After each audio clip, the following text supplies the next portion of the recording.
세상에 떠도는 기묘한 괴담들. 첫 번째 이야기, 부산의 동명대학교에 다닐 때 실제로 겪었던 실화괴담. 저는 부산에 삽니다. 부산 남구 용당동 동명대학에 재학 중인 학생입니다. 작년 늦가을부터 초봄까지 친구와 자취생활을 했습니다.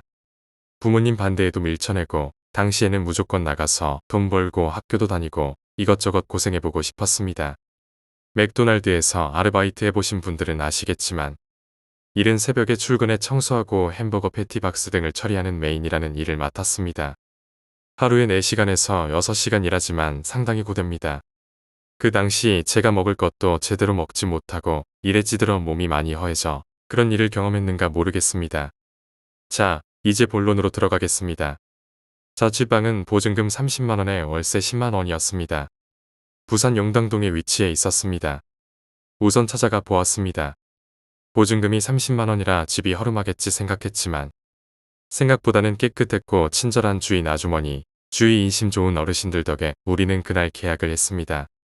그날 저녁 친구와 캠프라도 온 듯 들뜬 기분에 술 한 잔씩 들이키고 잤습니다. 저는 아무리 피곤해도 4시간밖에 자지 못합니다. 어쩌다 정신과 치료까지 받은 적도 있는데 의사 말이 상당히 신경이 예민하다고 하였습니다. 더구나 2시간 자고 일어나고 다시 자고 이런 식으로 새우잠을 잡니다. 당시 9월이라 그때는 더울 때고 선풍기를 틀어놓고 자고 있었습니다. 막 잠이 깰 때 처음으로 거위란 걸 당하게 되었습니다. 처음에는 선풍기 소리인지 알았습니다. 자세히 들어보니 기차 소리와도 같았습니다. 그리고 점점 그 이상한 소리가 다가오듯 귓가에 점점 더 크게 들렸습니다. 저는 소리를 질러댔습니다. 목소리도 나오지 않았습니다. 그때였습니다. 그 기차 소리가 내 귓가를 스치면서 제대로 들린 소리. 안 들리나? 안 들리제? 너무 겁이 나서 욕을 싸질러댔습니다. 그러더니 겨우 가위에서 깨어났습니다. 정말 무서웠습니다. 정신을 차릴 수 없을 정도로. 곧장 친구를 깨워 황당한 소리를 주절거렸습니다. 친구가 진지하게 들어주더군요. 그 친구도 워낙 겁 많은 놈이라 이젠 시간도 아침인지라 아침밥을 먹는데도 어제 눌렸던 가위 생각이 떠나가질 않았습니다. 예전에도 책이나 TV에서 본 적이 있는데 대부분 집값 싼 집은 안 좋은 일이 있었던 집이라고 하더군요. 이사 온 지 얼마 되지 않아서 주인 집 아주머니께 여쭤보고 싶었지만 너무 친절하게 대해주시고 반찬도 만들어주셔서 좀 이따가 물어보자 하고 미뤄뒀습니다. 그 뒤로 어떤 식으로든 가위를 일주일에 3번씩 잘 때마다 눌리게 되었습니다. 점점 익숙해지니까 가위 눌리는 무언가와 이야기도 하게 되고 점점 내가 미쳐가는 것 같더군요. 언제 한 번은 또 이런 적도 있었습니다. 그날도 제가 새우잠을 자고 일어났었는데 옆에 마주보고 자고 있던 친구를 보고 기겁했습니다. 친구의 다리에서부터 머리까지 무언가 담배 연기 같은 새까만 연기가 피어나고 있었습니다. 어두운 곳에 오래 있으면 적응이 되어 사물 판단 정도는 할 수 있다는 것 아시죠? 당시 방에 불이 하나도 들어오지 않았었는데 그 이상한 연기만큼은 검보라빛처럼 무언가 빛을 내며 모락모락 피어나는 것을 볼 수 있었습니다. 순간 눈앞엔 사람 얼굴 형체를 한 동그란 물체가 휙 지나갔습니다. 우스운 말이지만 순간 저승사자라 느꼈습니다. 그 친구를 흔들어 깨웠습니다. 친구가 잠에서 깼습니다. 친구는 그 큰 눈을 휘둥그레 뜨고 몇 번 돌리더니 나에게 말했습니다. 고맙다. 나 가위 눌리고 있었다. 진짜 죽는 줄 알았다. 방울 소리 안 들리더나? 친구의 헛소리에 당황했습니다. 방울 소리가 뭔데? 무당이 흔드는 거 있잖아, 방울. 너무 무서워 머리가 멍해졌습니다. 마음을 진정한 뒤 제가 본 걸 이야기해 주었습니다. 친구는 기겁하며 말했습니다.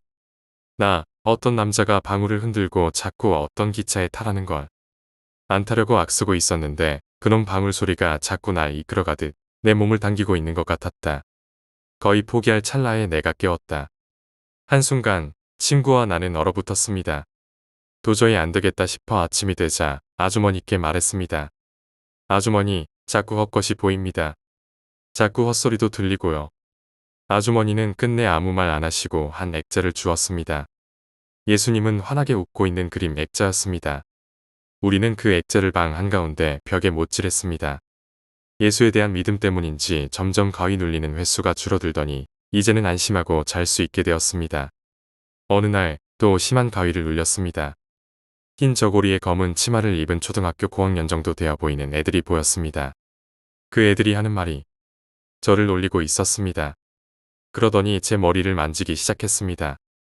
웃는 얼굴이었지만 제 눈에는 잔인하게 웃는 얼굴이 보였습니다. 제가 아마 가쁘게 숨을 몰아쉬고 있었나 봅니다. 이번에는 친구가 깨웠습니다. 왜? 또 봤나? 누군가 내 머리를 만진 느낌이 가시질 않았습니다. 물 한 잔 달라고 친구에게 부탁했습니다. 친구가 물을 주려다가 무언가 발견했습니다. 못질이 서툴렀었나. 예수 액자가 땅에 떨어져 있었습니다. 그 집에서 당연히 우리는 오래 살지 못했습니다. 1년을 계약했으나 6개월밖에 살지 못하고 집으로 들어왔습니다. 계약을 어겼으니 당연히 보증금 30만 원은 받지 못한 상태로요. 다시 이사하던 날 얼마나 마음이 후련하던지. 그래도 6개월이나마 이 집에서는 나쁜 일만 있었던 건 아니기에 방 이곳저곳을 보며 재미있었다고 혼자 중얼거렸습니다. 방바닥에 지저분하게 흩어진 옷걸이를 보고 순간 장난기가 발동했습니다. 토요 미스터리 등에서 나오는 엘로드로 수맥 자리를 잴 수 있다고 해서 한번 만들어 보았습니다. 두 손에 모나미 연필에 옷걸이로 만든 엘로드를 들고 이곳저곳을 다닐 생각이었습니다. 설마가 사람 잡는다고. 엘로드가 방 여기저기도 아니고 방 전체에서 휑휑휑 돌아가고 있었습니다. 또 멍해지더군요. 집에 가서 어머니께 있었던 일을 말씀드렸습니다. 터가 센 곳이었다고. 이사 온 뒤에도 가위에 시달려 한동안 절에도 다니곤 했습니다. 다시 집에 온 뒤에도 지금도 완전히 가위에서 벗어난 건 아니지만 예전보다는 양호합니다. 헛것이 보인다고 하죠. 헛것이 보이진 않지만 헛소리는 종종 듣곤 합니다. 이번 주 일요일이 부처님 오신 날이죠. 절에 가서 빌고 또 빌어야겠습니다. 잘못한 건 없지만 잠 좀 편히 자게 해달라고. 이 정도입니다. 마무리가 많이 힘드네요. 자작이 아니고요. 제 이름 석자를 걸고 정말 겪었던 일입니다. 친구들과 술 먹는 자리에서 이 이야기를 종종 합니다. 술안주로는 딱이거든요. 지금은 웃을 수 있지만 당시에는 밤 자체가 너무 무서웠습니다. 두 번째 이야기, 고려장.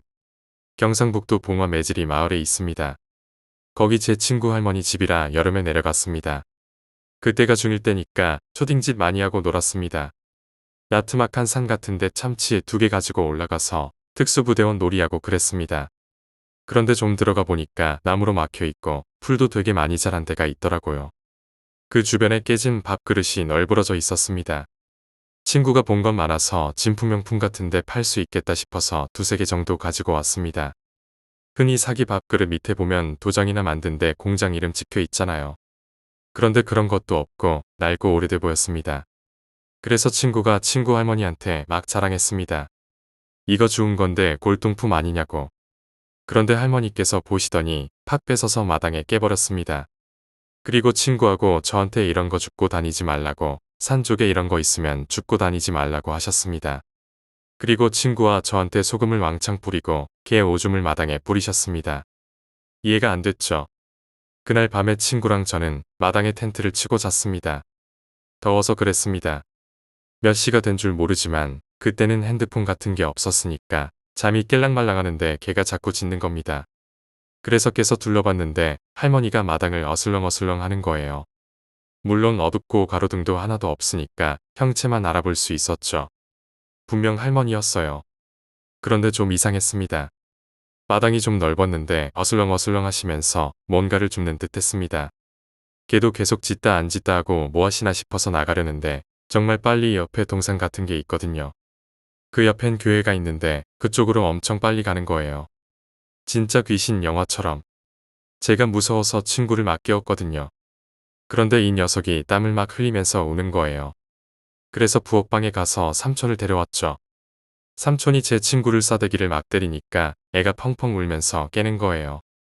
할머니까지 와서 왜 그러냐고 했더니 친구가 어떤 할머니가 정말 못 먹어서 해골처럼 삐짝 마른 할머니가 마당하고 온 집안을 휘젓고 다니더니 제 친구 보고 이놈의 새끼, 내 밥그릇 어디 있어? 그러더니 막 끌고 갔다고 하는 겁니다. 아까 그 산까지 질질 끌려가는데 그 사기 그릇 주운데 할아버지도 있고 할머니도 있고 아무튼 노인들만 삐짝 말라서 이리 와보라고 이쁘다고 했다는 겁니다. 그때 삼촌이 깨운 거고 할머니가 사리빗자루로 나랑 친구를 막 패는 겁니다. 친구랑 울고 그날 삼촌이랑 안방에서 같이 잤습니다. 다음 날에 할머니 손잡고 저랑 친구랑 옆 동네 무당집에 갔습니다. 무당이 우리가 오자마자 다짜고짜 제 친구한테 절하는 겁니다. 무서워서 가만히 있는데 제 친구 보고 존칭으로 말도 걸고 먹을 것도 많이 주고 제 친구는 영문도 모르고 받아 먹었는데 전혀 배부르지 않았답니다. 엄청 먹었는데 그리고는 갈 때 부적을 뒀습니다. 카드만 한 거 그거 불에 태워서 쟤를 타 먹으라고 하더군요. 그거 타 먹고 며칠 더 있다가 집으로 올라왔습니다. 그런데 1년 뒤에 제 친구가 설날 끝나고 그때 그거 기억하냐고 하더군요. 제가 뭐 이러니까 그때 사기 그릇 주운 날 기억하냐고 해서 기억난다고 했더니 제 친구가 할머니한테 들었다는 겁니다. 우리가 그때 갔던 데는 옛날에 고려장 하던 데고 우리가 주운 그 깨진 밥그릇은 고려장 할 때 할머니 할아버지들이 썼던 거라고 하더군요. 세 번째 이야기, 거울. 더위가 아직 다 가시지 않았습니다. 그때 저는 경호회사에서 아르바이트를 하고 있었고 공장에 투입되어 공장 노조 아저씨들을 막아서며 일을 했습니다. 그들은 너무나 억울하게 회사에서 퇴직당했다며 울분을 토하셨고 경찰들의 폭력 진압에 분노해 끝까지 투쟁하는 것 같았습니다. 경찰들 앞에 우리 경호원들이 입구를 막아서서 노조 아저씨들의 공장 진입을 몸으로 막아냈습니다. 24시간 경계 근무를 서며 낮에는 언제 걸릴지 모르는 비상 상황에 대비해 잠조차 제대로 자지 못하는 상황이었습니다. 그렇게 4개월 정도 근무하고 있을 때였습니다. 우리 팀은 복도 경계를 맡았습니다. 복도 경계는 문 경계보다 훨씬 수월하며 노조 아저씨들과 가끔 말을 건네며 근무를 섰습니다. 시간은 자정을 조금 넘긴 새벽, 시계를 보니 12시 30분을 가리키고 있었습니다. 원래 12시에 식당에서 야식을 먹지만 복도 경계를 맡은 팀은 식당에 가지 않고 복도에서 먹을 것을 시켜서 먹곤 했습니다. 요원 6명이 근무를 서고 있었습니다. 배고프다. 뭐라도 먹자. 그래, 사다리나 타자. 사다리는 다들 아실 겁니다. 몇 개의 작대기를 긋고 그 가운데에 선을 그어 작대기를 잇고 하나씩 선을 골라 아래로 타고 내려가는 놀이입니다. 메뉴는 피자였습니다. 누가 걸렸는지는 기억나지 않지만 저는 아니었습니다. 그렇게 늦은 시간에 피자를 주문했었고 당시 근처 피자집이 새벽 1시까지 영업을 했었습니다. 20분 후 피자가 배달되었고 서비스로 콜라도 딸려왔습니다. 콜라를 먹기 위해서는 컵이 필요했습니다. 제가 팀 막내였기 때문에 어쩔 수 없이 식당으로 발걸음을 옮겼습니다. 그때 시간이 새벽 1시에 가까워지고 있었습니다. 복도 옆 계단을 통해 내려가면 직원 2,000명을 들릴 수 있는 거대한 식당이 있습니다. 항상 가는 곳이라 눈 감고도 컵을 찾을 수 있지만 그날따라 달빛도 구름에 가려 잘 보이지 않았습니다. 계단을 다 내려온 후 식당 정문에 다다랐습니다. 12시 30분 이후로 식당은 불을 끄기 때문에 상당히 어두웠습니다. 왠지 모를 차가운 냉기를 느끼며 문을 열고 한 발 들어섰습니다. 식당 정문에서 컵 저장고까지 가려면 큰 거울을 4개나 지나쳐야 합니다. 밥을 먹고 이빨에 낀 음식물을 제거하는 용도로 쓰이는 커다란 거울입니다. 옆에는 이쑤시개와 휴지 등이 있습니다. 아무 생각 없이 컵을 가지러 가기 위해 거울들을 하나씩 지나쳤습니다. 왠지 모를 긴장감에 심장이 요동치기 시작했습니다. 왜 영화에서 보면 거울에 귀신이 많이 보이는 것처럼 말입니다. 사람의 호기심이란 어쩔 수가 없나 봅니다. 거울을 하나씩 지나치며 무심결에 거울을 쳐다보며 지나쳤습니다. 세 번째 거울을 지나칠 때 무언가가 보였습니다. 발끝에서부터 전해오는 소름. 너무 놀랐지만 다시 그 물체가 무엇인지 확인하기 위해 거울을 들여다봤습니다. 아주머니 한 분이 저를 보고 웃고 계셨습니다. 식당 아주머니구나. 이 시간까지 왜 퇴근하지 않으신 거지? 불도 꺼진 어두운 곳에서 왜 혼자 계시지? 아줌마, 왜 퇴근 안 하셨어요? 뒤를 돌아 아주머니를 향해 섰습니다. 없네. 어라, 이상하다. 다시 거울을 봤습니다. 아직 아주머니께서 해맑은 미소로 저를 보고 웃고 계셨습니다. 다시 몸을 아주머니 쪽으로 틀었습니다. 순간 다리 아래서부터 몸이 붓기 시작하며 목소리조차 나오질 않았습니다. 온몸에 털이 곤두섰으며 무슨 생각을 했는지 기억은 나지 않습니다. 그렇게 1분여 동안 움직이지도 말을 하지도 못한 채 얼어 있었습니다.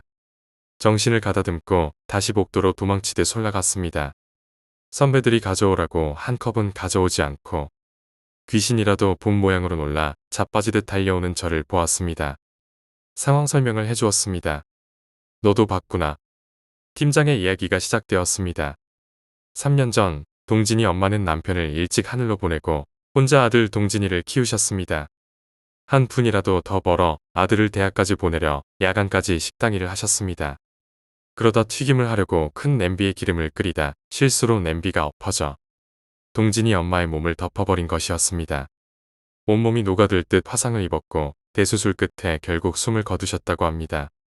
그렇게 힘들게 아들 공부시키려 일만 하시다가 그 일터에서 숨을 거두시고 아주 가끔씩 20대 초반의 사내가 그 식당에서 아주머니의 영혼을 목격한다고 합니다.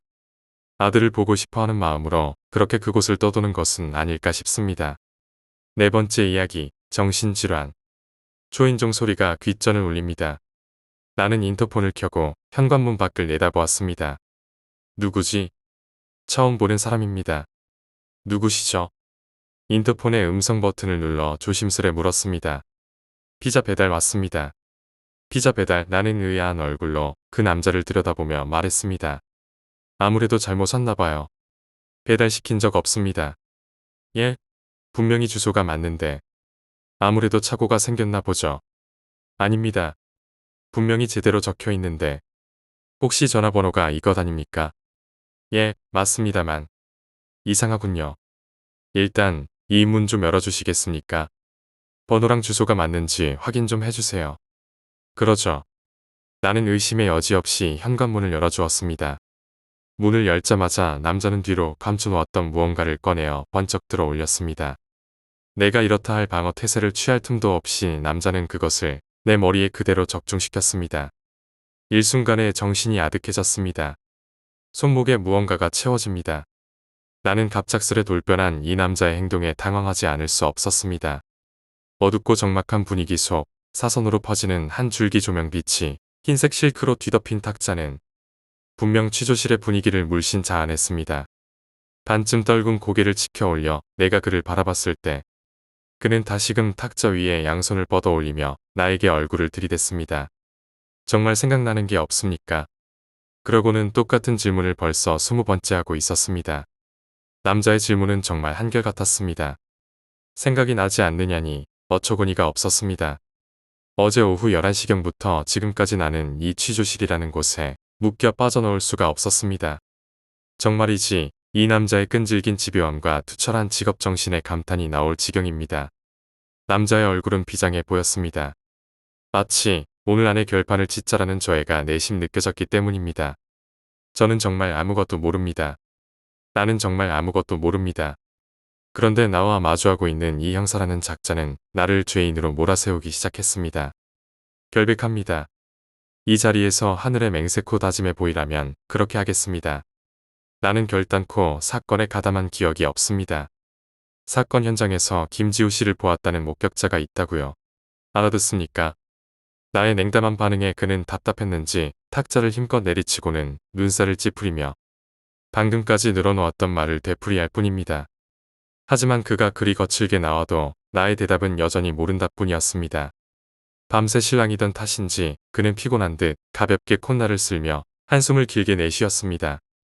나는 도대체 영문을 알 수가 없었습니다. 이 남자의 말에 의하면 어제 저녁 오후 6시경 한 인근 주택에 괴한이 무단으로 난입해 살인을 벌이는 사건이 있었다고 합니다. 대체 그게 나와 무슨 상관이 있다는 말인가?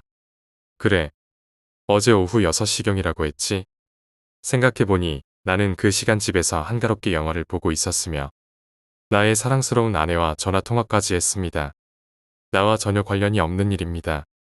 그렇습니다. 나의 알리바이는 이것으로 확실해진 것입니다. 아내가 도착하면 곧 사실이 밝혀지겠지. 답답한 내가 한마디 꺼내었습니다. 이거 보시오, 형사 나으리. 몇 번을 말해야 알아듣습니까? 저는 정말 모릅니다. 생사람 잡지 말라고요. 아무래도 무언가 착오가 있었나 본데.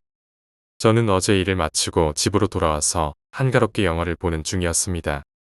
나의 말을 듣는 동안에도 그는 여전히 눈을 질끈 감은 채로 콧날을 쓸고 있었습니다. 그런 그의 얼굴에 연신침이라도 뱉어주고 싶었습니다. 이 남자 대체 무얼 믿고 나에게 이러는 건지. 확실한 물증도 없지 않습니까? 나는 마치 쐐기라도 받겠다는 투로 계속 말을 이어나갔습니다. 그 목격자라는 작자가 확실히 보았답디까? 제가 맞다고 하대요. 확실한 증거가 없다면 이만 보내주시죠. 이건 엄연한 인권 침해입니다. 만약 사실이 밝혀지면 당신을 상대로 소송이라도 걸겠습니다. 나의 말에 남자는 꿀먹은 벙어리처럼 아무런 반박도 못하고 앉아 있었습니다. 그저 코와 눈 주변을 어루만지던 손은 밑으로 내려 깍지를 끼고는 내 얼굴만 또렷이 주시할 뿐입니다. 잠시 동안 묘한 정적이 흘렀습니다. 정적을 타고 흐르는 초침 소리가 귓가에 다가옵니다. 평소에는 느끼지 못할 미세한 소리임에도 불구하고 유난히 거슬리는 그 소리와 함께 분위기는 점차 무르익어갔습니다. 당신 실수하는 거요. 곧 나의 아내가 연락을 받고 도착하면 사실이 밝혀지겠지. 나는 다시금 그에게 말을 건네 보았습니다. 하지만 남자는 여전히 침묵만을 고수한 채 입을 굳게 다물고 있었습니다. 대체 무슨 생각을 하고 있는 것일까요? 물증으로 삼을 만한 무언가를 생각 중인가? 아니면 나의 확실한 알리바이에 할 말을 잊은 건가? 대체 무슨 꿍꿍이죠? 얼마쯤 지났을까? 남자의 침묵에 나는 왠지 모를 조바심으로 답답해지기 시작했습니다. 어디 변명이라도 해보란 말입니다. 답답한 내가 탁상을 힘껏 내리치며 그에게 대답을 재촉하자 그는 이내 무겁게 말문을 열었습니다. 혹시 행동요법에 대해서 아십니까? 행동요법, 갑자기 웬 뜬금없는 소리. 서양에서 최초로 시행한 일종의 민간요법인데 공포증 환자나 정신질환자 같은 정신지병을 앓고 있는 사람들을 대상으로 이루어지는 치료법이죠. 그게 어쨌다는 거요. 한국에서 시행된 것은 이번이 처음입니다. 지호 씨는 우리나라 최초의 행동치료요법 대상자로 발탁되셨습니다. 지금 무슨 소리를 하는 겁니까? 정말 아무것도 기억이 안 나십니까? 주위를 잘 둘러보십시오. 당신이 지금 앉아있는 이곳을 말입니다. 나는 남자의 말대로 주위를 둘러보기 시작했습니다. 어둠이 자욱히 깔린 방 안은 나와 남자를 잇는 조그마한 탁자. 그리고 흐릿한 빛을 내는 스탠드가 그 위로 매달려 있었습니다. 정면으로는 탁자에 팔을 얹고 양손을 깍지 낀 채 내 얼굴을 주시하는 그 남자가 전부였습니다. 도대체 뭘 둘러보라는 거요? 보시다시피 이곳은 취조실입니다. 다만 지호 씨를 위해 특별히 마련된 것이죠. 어때? 취조실 분위기 좀 납니까? 흥분한 내가 고함을 치며 자리에서 벌떡 일어나자 남자는 다소 차분한 목소리로 조용히 중얼거렸습니다. 어쩔 수 없었습니다. 모든 게 지호 씨를 위해서였으니까요. 나를 위해서라고. 남자는 알아들을 수 없는 소리로 계속 말을 이어나갔습니다. 해리성 정체장애라고 들어보셨습니까? 발병 환자의 대부분이 여성인 이 질환은 의학계에서 최면 요법 등으로 치료를 시도하곤 합니다만 대체 무슨 뚱딴지 같은 소리를 하는 거야? 바로 지호 씨에게 내려진 병명입니다. 지호 씨의 경우는 조금 특별한 케이스군요. 지호 씨는 남자니까요. 이 남자 드디어 미쳤나 봅니다. 살인범으로 모자라 이제 나를 정신병자로 몰다니. 나는 남자의 말에 수긍할 수 없었습니다. 좀 더 정확하게 설명해드리자면 김지호 씨의 몸 안에 또 다른 하나의 혹은 다수의 인격체가 들어서게 되고 그 이후로 환자 본연의 정체성을 잃게 되는 겁니다. 원인으로는 자신의 인격이 완고하게 형성되기 전인 유아기나 유년 시절의 정신적 또는 외부적으로 큰 충격을 입었을 때 당신 대체 누구야? 그런 개소리나 짓걸리려고 나를 이곳에 불러들인 건가? 불러들이다니요. 아직도 기억이 안 나십니까? 이곳은 병원이란 말입니다. 당신이 어제까지 수감되어 있었던 그의 황당무계한 발언에 격분한 내가 자리에서 벌떡 일어나며 그의 멱살을 움켜쥐고 있었을 때였습니다. 나의 그런 것은 반응에도 불구하고 그의 모습에선 방금 전까지의 괴팍한 말투와 인상은 찾아볼 수 없었고 다소 차분한 목소리로 조용히 말을 이어나갈 뿐이었습니다. 좋아요. 사실을 말해드리죠. 지금부터 제가 하는 얘기를 끝까지 차분하게 들어주세요. 당신은 어렸을 적부터 정신질환을 심하게 앓아왔습니다. 어떤 이유에서인지는 잘 모르겠지만 말이죠. 믿기 어렵겠지만 지호 씨 안에 다른 인격체가 존재한다는 말입니다. 이 말은 즉슨 자신의 내면 안에 자신이 아닌 또 하나의 나가 존재한다는 것이죠. 이런 현상을 흔히 이중인격 혹은 다중인격 주체라고 일컫는데 아마 들어보셨을 겁니다. 하나의 몸 안에서 서로 다른 주체, 즉 다수의 인격을 갖는 셈이죠. 그렇기 때문에 기분이 좋았다가도 갑자기 난폭해진다거나 슬펐다가도 갑자기 화가 난다거나 그렇게 될 수 있다는 말입니다. 중요한 것은 환자는 자신이 아닌 다른 주체가 저지른 일에 대해서는 일체 기억을 못한다는 진정하시고 끝까지 들어주십시오. 아마 문제의 시작은 그때부터였을 겁니다. 당신의 그런 증세는 날이 갈수록 심해졌죠. 곧 지호 씨, 당신 가정의 불화로 이어졌습니다. 가정폭력으로 말입니다. 그런 당신의 반사이코적인 행패를 견디다 못한 당신의 부인으로부터 당신을 이곳 정신병원에 넣어달라는 요청을 받았습니다. 그리하여 저희 쪽에서는 당신을 이곳에 수감시키기 위한 특단의 조치를 내리고 당신을 강제로 수감시키게 된 겁니다. 아마 그때 지호 씨의 충격은 말이 아니었을 겁니다. 자신이 그동안 믿고 신뢰해오던 부인으로부터 극심한 분노와 배신감을 느꼈을 테니까요. 하지만 당신은 어쩔 수 없었습니다. 왜냐하면 이곳 정신병원에 갇힌 채로 한 발짝도 밖을 내디딜 수 없었으니까요. 이해할 수 없는 말들이 계속해서 머리를 흔들어 놓았습니다. 나는 정신병을 알아온 적도 없을 뿐더러 아내에게 폭력을 행사한 일도 없습니다. 괴롭습니다. 알 수 없는 공포심과 불안감에 몸 전체가 미세한 떨림으로 진동하는 것이 느껴졌고 그 떨림은 곧 손끝과 발끝으로 퍼져나갔습니다. 점점 불안해지기 시작했습니다. 남자는 그렇게 불안에 떨고 있는 나의 눈빛에 아랑곳하지 않고 계속해서 말을 이어나갔습니다. 그렇게 병원을 탈출할 기회만 노리고 있었던 당신은 바로 어제 의사와 간부들이 잠깐 방심한 틈을 타 탈출에 성공한 겁니다. 한번 생각을 해보시죠. 탈출에 성공한 당신이 제일 처음으로 간 곳이 어디겠습니까? 피해자, 즉 부인을 살해한 건 바로 김지호 씨 당신입니다. 말했듯이 전 경찰도 형사도 아닌 당신의 주치를 맡은 정신과 의사일 뿐입니다. 취조실로 꾸민 이 방도 제가 경찰로 신분을 속였던 것도 당신의 그날 일에 대한 기억을 알아보기 위한 테스트, 즉 아까 말한 일종의 행동요법이지요. 나는 격분에 차올라 경련을 일으키며 머리를 쥐어짜기 시작했습니다. 머릿속이 다시 한번 혼란스럽게 요동을 칩니다. 괴롭습니다. 그리고 제가 곧 자신의 집에 도착할 것을 알기에 당신은 문을 걸어 잠그고 부인의 시신을 창고에 숨겨두었죠. 부인을 살해하고 소원을 성취한 당신은 마치 그날을 즐거운 휴일로 인식하고 여느 때처럼 한가롭게 영화를 보고 있었습니다. 하지만 제가 피자 배달부로 위장하고 벨을 눌렀을 때 당신은 갑작스러운 초인종 소리에 당황하여 본연의 인격이 깨어난 거죠. 인격이 돌아온 당신은 모든 것에 생소한 느낌을 받았을 겁니다. 마치 저를 처음 본 피자 배달부인 듯 말입니다. 5번째 이야기, 마지막 수업. 나는 고등학교 시절 매우 평범한 학생이었습니다. 남들처럼 오락실에도 다녀보고 술도 마셔보고 담배도 피워보고 또 어느 몇몇 녀석들처럼 공부의 욕심도 내보았습니다. 나는 대구에서 고등학교를 다녔습니다. 대구에서 약간 이름이 있는 학교였는데 나중에 알고 보니 공부를 잘하는 녀석들이 가는 학교였습니다.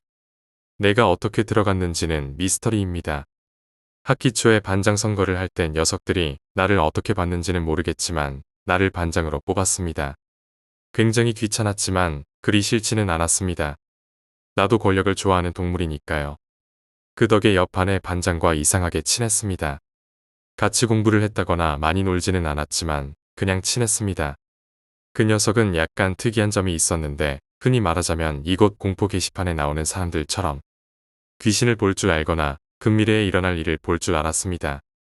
일종으로 말하자면 신기가 내렸다고 할 수 있을 것입니다. 외가 쪽이 옛날부터 대대로 무당을 했었다고 합니다. 그래서인지 그 녀석도 유전으로 인해 그 능력을 물려받았다고 했습니다. 하지만 그 녀석은 그리 신경 쓰는 편은 아닌 듯 했습니다. 어느 날이었습니다. 그 녀석의 반과 우리 반은 합동으로 음악 수업을 듣고 있었습니다.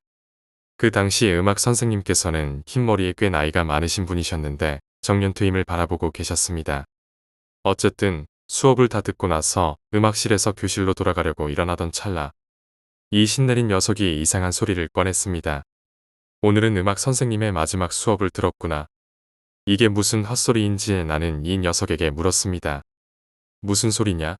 또 약 먹었냐? 아무 일도 없어. 아무 일도 없기는.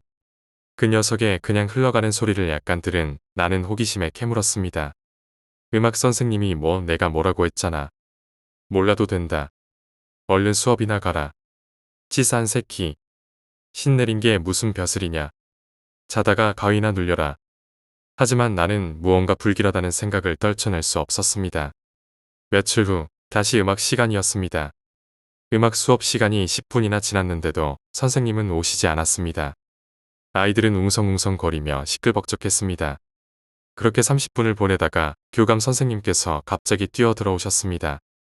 얼굴이 시뻘개지셔서는 굉장히 급한 일이었나 봅니다. 음악 선생님께서 돌아가셨다. 조용히 자율학습하도록. 그리고는 또 문을 쾅 닫고 급히 뛰어가셨습니다. 아이들은 음악 선생님의 죽음에 대해 새로운 화제가 생겼다는 듯 또 떠들었습니다. 그러던 중에 내 머릿속을 지나가는 말이 있었습니다. 며칠 전 그 녀석이 했던 말. 오늘은 음악 선생님의 마지막 수업을 들었구나. 순간 알퐁스 도데의 소설 제목이 생각났지만 그것이 아니었습니다. 그 녀석은 무엇인가를 알고 있었습니다. 순간 파도와 같은 소름이 내 몸을 덮쳤습니다. 그 떨림은 내 머리 정수리로부터 발끝까지 내 세포를 울렸습니다. 알 수 없는 무서움의 욕이 저절로 나왔습니다. 제율학습의 음악 수업이 끝나고 나는 그 신내린 녀석에게 곧바로 찾아갔습니다. 너 그거 알아? 음악 선생님 돌아가셨잖아. 녀석은 피식 웃으며 아무렇지도 않게 대답했습니다. 놀라기는 별걸 가지고. 야 임마, 사람이 죽었는데 뭐가 별게 아니야? 너 그 말 그거 뭐였어? 진정해, 진정. 어차피 수업 시간인데 앉아라. 천천히 이야기해줄게. 녀석이 이야기한 것은 이랬습니다. 음악 수업을 하던 중에 갑자기 한기가 들었답니다. 그래서 주위를 둘러보니 음악 선생님 뒤에 검은색의 무언가가 있었는데 그랬답니다. 한국에서는 흔한 일인 듯 검은 삿갓, 검은 도포, 창백한 얼굴과 붉은 빛이 도는 눈동자. 저승사자였습니다. 저승사자가 음악 선생님 뒤에 서 있었습니다. 하지만 그걸로는 약간 부족하잖아. 뭐가? 그냥 서 있었는데 죽냐? 말이 안 되잖아. 그 말에 대답한 녀석의 말은 내 머릿속에 지금까지 박혀 있습니다. 아, 그거 저승사자가 뒤에서 벨트를 붙잡고 웃고 있었거든.